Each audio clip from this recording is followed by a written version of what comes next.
ನಮಸ್ಕಾರ, ರಿವ್ಯೂ ಚಾನಲ್ಗೆ ಸ್ವಾಗತ. ನಾನು ಸೌಖ್ಯ ಗಾಂವ್ಕರ್. ಎಲೆಕ್ಷನ್ ಕಮಿಷನ್ ಈಗ ಕೈಕೂಟಕ್ಕೆ ಎಂಥ ಆಘಾತ ಕೊಟ್ಟಿದೆ ನೋಡಿ. SIR ಪ್ರಕ್ರಿಯೆ ಈಗಾಗಲೇ ಸಿಡಿದೆದ್ದಿದೆ. ಕೈಕೂಟ ಬಹಳಷ್ಟು ಆಕ್ರೋಶ ವ್ಯಕ್ತವಾಗ್ತಿದೆ, ತಮ್ಮ ಅಸ್ತಿತ್ವವೇ ಅಲುಗಾಡ್ತಿದೆ ಅನ್ನೋ ರೀತಿಯಲ್ಲಿ ಆಕ್ರೋಶ ವ್ಯಕ್ತವಾಗ್ತಿರೋ ಹೊತ್ತಲ್ಲಿ ಮೆಗಾ ಟ್ವಿಸ್ಟ್ ಇಟ್ಟಿದೆ. ಮಮತಾ ಬ್ಯಾನರ್ಜಿಗಂತೂ ಇದು ಕನಸಲ್ಲೂ ಕಂಡರಿಯದಂಥ ಒಂದು ಮರ್ಮಾಘಾತ. ನರೇಂದ್ರ ಮೋದಿ ಮಾಡಿದ ಶಪಥ ಯಾವ ರೀತಿ ಸಿಡಿಲ್ನಂತೆ ಅಪ್ಪಳಿಸಿದೆ ನೋಡಿ. 58 ಲಕ್ಷ ಜನ ಡಿಲೀಟ್ ಆದರೂ ಮುಗೀತು ಅನ್ನೋ ಥರ ಇತ್ತಲ್ವ ವೆಸ್ಟ್ ಬೆಂಗಾಲಲ್ಲಿ. ಈಗ ಅಸಲಿ ಟ್ವಿಸ್ಟ್ ಬರ್ತಿದೆ. ವೆಸ್ಟ್ ಬೆಂಗಾಲ್ ಎಲೆಕ್ಷನ್ ರೋಚಕತೆ ಈಗಾಗಲೇ ಶುರು ಆಗಿದೆ. ಅಲ್ಲಿ ಬಿಸಿ ಏರ್ತಿರೋ ಹೊತ್ತಲ್ಲಿ ಎಂಥ ಬೆಳವಣಿಗೆ ನೋಡಿ. ಡೀಟೇಲ್ಸ್ ನೋಡ್ತಾ ಹೋಗೋಣ. ಮಿಸ್ ಮಾಡದೆ ನಮ್ಮ ಚಾನಲ್ನ ಸಬ್ಸ್ಕ್ರೈಬ್ ಮಾಡಿ, ನಿಮ್ಮ ಅಭಿಪ್ರಾಯ ಕಮೆಂಟ್ ಮಾಡಿ ತಿಳಿಸಿ. ಎಸ್ ವೀಕ್ಷಕರೇ, ಈಗಾಗಲೇ SIR ಪ್ರಕ್ರಿಯೆ ಬಿಹಾರದಲ್ಲಿ ಯಶಸ್ವಿ ಆಯಿತು. ಸುಪ್ರೀಂ ಕೋರ್ಟ್ ಮುದ್ರೆ ಕೂಡ ಬಿತ್ತು. ಪಾರದರ್ಶಕವಾಗಿ ಮಾಡಿದ್ರೆ ಏನು ಸಮಸ್ಯೆ ನಿಮಗೆ? ವ್ಯಾಕ್ಯೂಮ್ ಒಳಗಡೆ ಬಾಗಿಲು ಹಾಕ್ಕೊಂಡು ಮಾಡ್ತಾರಾ? ಹೊರಗಡೆ ಲಿಸ್ಟ್ ಪಬ್ಲಿಷ್ ಆಗುತ್ತೆ ತಾನೆ. ಅಧಿಕಾರ ಇದನ್ನು ಕಂಡಕ್ಟ್ ಮಾಡೋದಕ್ಕೆ ಅಧಿಕಾರ ಇದೆ ಅಂದ ಮೇಲೆ ಎಲೆಕ್ಷನ್ ಕಮಿಷನ್ಗೆ SIR ಮಾಡೋದಕ್ಕೆ ಯಾಕೆ ಮಾಡಬಾರ್ದು ಅಂತ ಸುಪ್ರೀಂ ಕೋರ್ಟ್ ಮುದ್ರೆ ಕೂಡ ಬಿತ್ತು. ಬಿಹಾರದ ಕರೆಕ್ಟ್ ಆಗಿದೆ ಅಂತ ಈಗ ವೆಸ್ಟ್ ಬೆಂಗಾಲಲ್ಲಿ ಶುರು ಆಯಿತು. ಬೇರೆ ಬೇರೆ ರಾಜ್ಯಗಳಲ್ಲಿ ನಡೀತಿದೆ ಅಲ್ವಾ. ಈ ಹೊತ್ತಲ್ಲಿ ವೆಸ್ಟ್ ಬೆಂಗಾಲಲ್ಲಿ ಮೊನ್ನೆ ಕರಡು ಈ ಡ್ರಾಫ್ಟ್ ರಿಲೀಸ್ ಆಯ್ತಲ್ವಾ. ಯಾರ್ಯಾರು ಚೆಕ್ ಮಾಡ್ಕೊಳ್ಳಿ, ನಿಮ್ಮ ಹೆಸರು ತಪ್ಪಿದ್ರೆ ಬಂದು ಡಾಕ್ಯುಮೆಂಟ್ಸ್ ಕೊಡಿ ಅಂತ. ಅದ್ರಲ್ಲಿ 58 ಲಕ್ಷ ವೋಟರ್ಸು ಡಿಲೀಟ್ ಆಗಿದ್ರು. ಆದರೆ ಈಗ ಅಸಲಿ ಟ್ವಿಸ್ಟ್, 1.5 ಕೋಟಿ ವೋಟರ್ಸ್ಗೆ ಅತಿ ದೊಡ್ಡ ಆಘಾತಕಾರಿ ಬೆಳವಣಿಗೆ ಈಗ ಆಗ್ತಿರೋದು. ಸುಮ್ಮನೆ ಅಲ್ಲ. ಮೊನ್ನೆ 58 ಲಕ್ಷ ವೋಟರ್ಸ್ ಅಷ್ಟೇ ಡಿಲೀಟ್ ಆಗ್ತಿದ್ದಂಗೆ ವೆಸ್ಟ್ ಬೆಂಗಾಲಲ್ಲಿ TMC ಕೇಳ್ತು ನೋಡಿ. BJP ಹೇಳ್ತಿತ್ತು 1 ಕೋಟಿಗೂ ಅಧಿಕ ಅಕ್ರಮ ಮತದಾರರು ವಲಸಿಗರಿದ್ದಾರೆ ಇಲ್ಲಿ. ಏನು ಅಕ್ರಮ ಬಾಂಗ್ಲಾ ವಲಸಿಗರು, ಅವರು ಇವರು ರೋಹಿಂಗ್ಯಾಗಳೆಲ್ಲ ಸೇರ್ಕೊಂಡಿದ್ದಾರೆ ಇಲ್ಲಿ ಅಂತ ಹೇಳ್ತಿದ್ರಲ್ಲ. ಎಲ್ಲಿದ್ದಾರೆ? ರಿಲೀಟ್ ಆಗಿದೆ 58 ಲಕ್ಷ ವೋಟರ್ಸು. ಎಲ್ಲ ಸುಳ್ಳು ನೋಡಿ, ನಿಮ್ಮದು ಬಟ ಬಯಲಾಯಿತು ಅಂತ ಶುರು ಮಾಡಿಬಿಟ್ಟಿದ್ರು.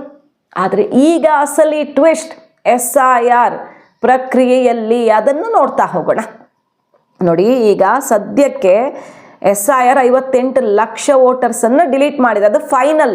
ಅವ್ರಿಗೆ ಮತ್ತೆ ನೋಟಿಸ್ ಕೊಡೋದು ಇಲ್ಲ, ಎಂಥದ್ದು ಇಲ್ಲ. ಅವರು ತಂದು ಡಾಕ್ಯುಮೆಂಟ್ಸ್ ಕೊಟ್ಟರೆ ತಗೊಳ್ತಾರೆ.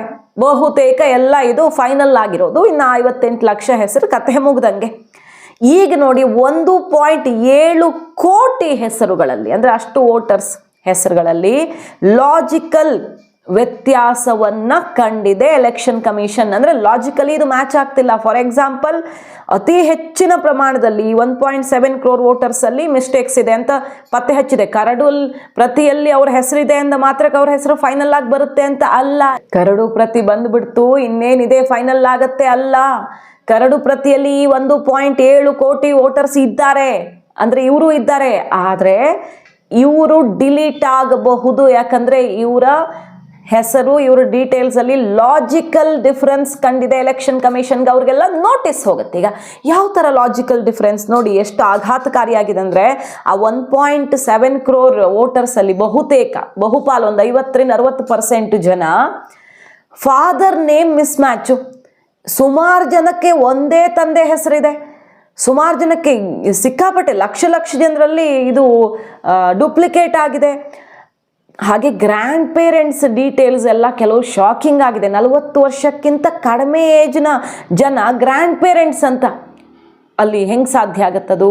ಮತ್ತು ವಯಸ್ಸಿನ ವ್ಯತ್ಯಾಸ, ತಂದೆ ಪೇರೆಂಟ್ಸ್ ಜೊತೆಗೆ ವಯಸ್ಸಿನ ವ್ಯತ್ಯಾಸ, ಇದೆಲ್ಲವೂ ಕೂಡ ಬಹಳ ಆಶ್ಚರ್ಯ ಅನಿಸೋ ರೀತಿಯಲ್ಲಿ ಮೇಲ್ನೋಟಕ್ಕೇನೆ ತಪ್ಪುಗಳು ಕಾಣ್ತಿದ್ದಾವೆ. ಪೇರೆಂಟ್ಸ್ ನಡುವೆ ವಯಸ್ಸಿನ ವ್ಯತ್ಯಾಸ ಸಿಕ್ಕಾಪಟ್ಟೆ. 40 ವರ್ಷ ವ್ಯತ್ಯಾಸ ಇರೋಕ್ಕಾಗತ್ತೆ, 10 ವರ್ಷ ಮ್ಯಾಕ್ಸಿಮಮ್ ಇರಬಹುದು. ಈ ರೀತಿಯದ್ದೆಲ್ಲ ಕಂಡಿದೆ. ಅಂದರೆ ಬೇಕಾಬಿಟ್ಟಿಯಾಗಿ ಇರುವಂಥ ಹೆಸರುಗಳು ಅನ್ನೋ ರೀತಿ 1.7 ಕೋಟಿ ವ್ಯತ್ಯಾಸ, ಲಾಜಿಕಲ್ ಡಿಫ್ರೆನ್ಸನ್ನು ಎಲೆಕ್ಷನ್ ಕಮಿಷನ್ ಪತ್ತೆ ಹಚ್ಚಿದ್ದು. ಈಗ ಇವ್ರಿಗೆಲ್ಲ ನೋಟಿಸ್ ಹೋಗುತ್ತೆ.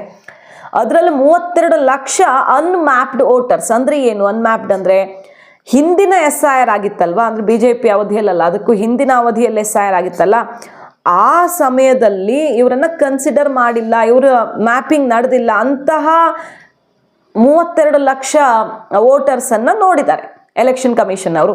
ಅಂದರೆ ಮತ ನೋಂದಣಿ ಅಧಿಕಾರಿಗಳು ERO ಆರಂಭಿಕ ಹಂತದಲ್ಲಿ 32 ಲಕ್ಷ ಮತದಾರರಿಗೆ ಈಗ ನೋಟಿಸ್ ಯಾಕೆ ಕೊಟ್ಟಿದ್ದಾರೆ ಅಂದರೆ, ಕರಡು ಪಟ್ಟಿಯಲ್ಲಿ ಸ್ಥಾನ ಪಡೆದಿರುವಂತಹ ಅಂದರೆ ಕರಡು ಪಟ್ಟಿಯಲ್ಲಿ ಇವರಿದ್ದಾರೆ 32 ಲಕ್ಷ ಮತದಾರರ ವಿವರ 2002ರ SIR ದತ್ತಾಂಶದ ಜೊತೆ ತಾಳೆ ಆಗಬೇಕಿತ್ತು, ಆಗ್ತಾ ಇಲ್ಲ.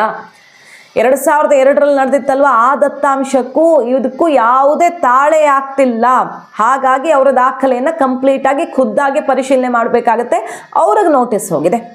ಕರಡು ಮತದಾರರ ಪಟ್ಟಿಯಲ್ಲಿ, ಇದು ನೋಡಿ ಪಾಯಿಂಟು, ಕರಡು ಮತದಾರರ ಪಟ್ಟಿಯಲ್ಲಿ ಸೇರಿಸಲ್ಪಟ್ಟ ಕೂಡಲೇ ಅಂತಹ ಮತದಾರರ ದಾಖಲೆಗಳನ್ನು ಪರಿಶೀಲನೆ ಮಾಡೋದಕ್ಕಾಗಲ್ಲ, ಅದು ಫೈನಲ್ ಅಂತ ಅಲ್ಲ.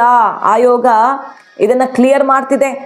ಅಂತಹ ಮತದಾರರ ಅಹವಾಲು ಆಲಿಕೆ ಪ್ರಕ್ರಿಯೆ ಈಗ ಶುರು ಮಾಡ್ತೀವಿ. EROಗಳು ಡಿಸೆಂಬರ್ 18ರ ಬೆಳಗ್ಗೆಯಿಂದ ನೋಟಿಸ್ ನೀಡೋ ಪ್ರಕ್ರಿಯೆ ಶುರು ಮಾಡಿದ್ದಾರೆ ಅಂತ ಅಧಿಕಾರಿಗಳು ಈಗ ಹೇಳ್ತಾ ಇರೋದು. ಸೊ ಈಗ ಎರಡನೆಯ ಆಘಾತ ವೆಸ್ಟ್ ಬೆಂಗಾಲಲ್ಲಿ ಅಕ್ರಮ ವಲಸಿಗರೇ 1.5 ಕೋಟಿಗೂ ಹತ್ತಿರ ತುಂಬಿಕೊಂಡಿದ್ದಾರೆ ಅನ್ನೋದು ಕೆಲವು ಸರ್ವೆ ಸಮೀಕ್ಷೆಗಳು ಇಟ್ಟಿರುವಂತಹ ರಿಪೋರ್ಟ್ಸಲ್ಲಿ. ಅಂದರೆ ಬೇರೆ ಬೇರೆ ರೀತಿಯಲ್ಲೂ ಅಕ್ರಮ ಇರಬಹುದು, ಅಕ್ರಮವಾಗಿ ಅಂದರೆ ವಲಸಿಗರಷ್ಟೇ ಅಲ್ಲ, ಫೇಕ್ ವೋಟರ್ಸು ಅದು ಇದು ಅಂದ್ಕೊಂಡು 1.5 ಕೋಟಿ ಇದ್ದಾರೆ ಅಂತ ಕೆಲವು ಸರ್ವೆಗಳು ಹೇಳಿದೆ. ಇಷ್ಟು ಜನ ಡಿಲೀಟ್ ಆಗ್ತಾರೆ ಅಂತ. SIR ಪ್ರಕ್ರಿಯೆ ಆರಂಭಿಕ ಹಂತದಲ್ಲಿ 58 ಲಕ್ಷ ಅಷ್ಟೇನಾ ಅಂತ ಅನಿಸ್ಬಿಡ್ತು. ಸೊ ಏನು ಪ್ರಾಬ್ಲಮ್ಮೇ ಇಲ್ಲ ನಮ್ಮದು ಅನ್ನೋ ಥರ TMC ರಿಯಾಕ್ಟ್ ಮಾಡೋಕ್ಕೆ BJP ವಿರುದ್ಧ ಮುಗಿ ಬೀಳೋಕ್ಕೆ ಶುರು ಮಾಡಿಬಿಟ್ಟಿತ್ತು. ಆದರೆ ಈಗ ಬಂದಿದೆ ಅಸಲಿ ಪಿಕ್ಚರು. 1.25 ಕೋಟಿ ಲಾಜಿಕಲ್ ವ್ಯತ್ಯಾಸ ಅದಕ್ಕೆ ಸಂಬಂಧಪಟ್ಟಂತೆ ಆಗಿಯೋಕೆ ಶುರು ಮಾಡ್ತಿದೆ ಈಗ ಎಲೆಕ್ಷನ್ ಕಮಿಷನ್. ಸೊ ವೆಸ್ಟ್ ಬೆಂಗಾಲಲ್ಲಿ ನಿಂತ ನೆಲ ದೀದಿಗೆ ನಡುಗುವಂತಹ ಪರಿಸ್ಥಿತಿ. BJP ಹೇಳ್ತಿರೋದೇನು, ಕಂಡವರಿಗೆ ಬಾಗಿಲು ಓಪನ್ ಮಾಡೋದು. ಮೊನ್ನೆ ಅಷ್ಟೇ ಅಮಿತ್ ಶಾ ಅವರು ಒಂದು ಲೆಕ್ಕ ಇಟ್ಟರು. ಭಾರತ ಮತ್ತು ಬಾಂಗ್ಲಾದೇಶ, ಈಗ ಬಾಂಗ್ಲಾದೇಶ ಬೇರೆ ಹೊತ್ಕೊಂಡು ಉರಿತಾ ಇದೆ. ಭಾರತಕ್ಕೆ ಬಹಳ ದೊಡ್ಡ ಥ್ರೆಟ್ ಅಲ್ಲಿಂದ ಕಾಣಿಸ್ತಿದೆ. ಹಾಗಾಗಿ ತುಂಬ ಸ್ಟ್ರಿಕ್ಟ್ ಆ್ಯಕ್ಷನ್ಸ್ ಆಗ್ತಿದೆ ಇಲ್ಲಿ. SIR ಪ್ರಕ್ರಿಯೆ ಇಂಥವ್ರನ್ನ ಒದ್ದೋಡಿಸೋದು ಕೂಡ ಮೇನ್ ರೀಸನ್ ಅನ್ನೋದು ಕಾಣಿಸ್ತಾ ಇದೆ ನಮಗೆ. ಅದಕ್ಕೆ ಈ ರೀತಿ ಬಾಯ್ ಬಡ್ಕೊಳ್ತಿರೋದು ಕೆಲವು ಪಕ್ಷಗಳು. 2216 ಕಿಲೋಮೀಟರ್ಸು ಭಾರತ ಮತ್ತು ಬಾಂಗ್ಲಾದ ನಡುವೆ ಬೇಲಿಯನ್ನು ಹಾಕಿರಲಿಲ್ಲ. ಆಮೇಲೆ 1653 ಕಿಲೋಮೀಟರ್ಸು ಹಾಕಿದ್ರು. ತಡ ಮಾಡದೆ ಭಾರತ ಸರ್ಕಾರ ಆ ಕೆಲಸ ಮಾಡ್ತು. 563 ಕಿಲೋಮೀಟರ್ ಮಾತ್ರ ಹಾಕೋದಕ್ಕೆ ಆಗ್ತಿಲ್ಲ ಭಾರತ ಸರ್ಕಾರ. ಇಲ್ಲಿಂದ ಬರುವಂತಹ ಅಕ್ರಮ ವಲಸಿಗರನ್ನ ಇಲ್ಲಿ ಎಂಟ್ರಿ ಆಗದ ರೀತಿಯಲ್ಲಿ ತಡೆಯೋಣ ಅಂದರೆ ಆಗ್ತಾ ಇಲ್ಲ. ಎಲ್ಲ ಕಡೆ ಆಯಿತು, ಪಂಜಾಬು, ಗುಜರಾತು, ಅಸ್ಸಾಮು, ನಾರ್ತ್ ಈಸ್ಟಲ್ಲಿ ಎಲ್ಲ ರಾಜ್ಯಗಳಲ್ಲಿ ಮುಗಿಸಿದ್ರು ಬೇಲಿ ಹಾಕಿ. ಅಲ್ಲಿ ಬರುವಂಥವ್ರನ್ನೆಲ್ಲ ಬಂದ್ ಮಾಡಿದ್ರು. ಉಳಿದಿರೋ 560 ಕಿಲೋಮೀಟರು ವೆಸ್ಟ್ ಬೆಂಗಾಲಲ್ಲಿದೆ. ಅವರು ಗಡಿ ಬಂದ್ ಮಾಡೋಕ್ಕೆ ಅಂದರೆ ಬೇಲಿ ಹಾಕಿ ಬಾಗಿಲು ಮುಚ್ಚೋಕೆ ಬಿಡ್ತಿಲ್ಲ.